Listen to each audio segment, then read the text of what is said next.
likod ng tanawin, tila may tumatawag sa'kin.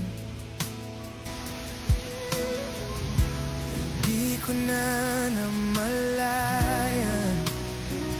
papalapit na palang hakbang. Di ko maiwasang pagmasdan ng iyong larawan.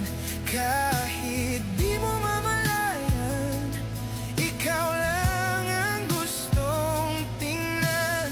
Di ko man masabi kahit na di malayan.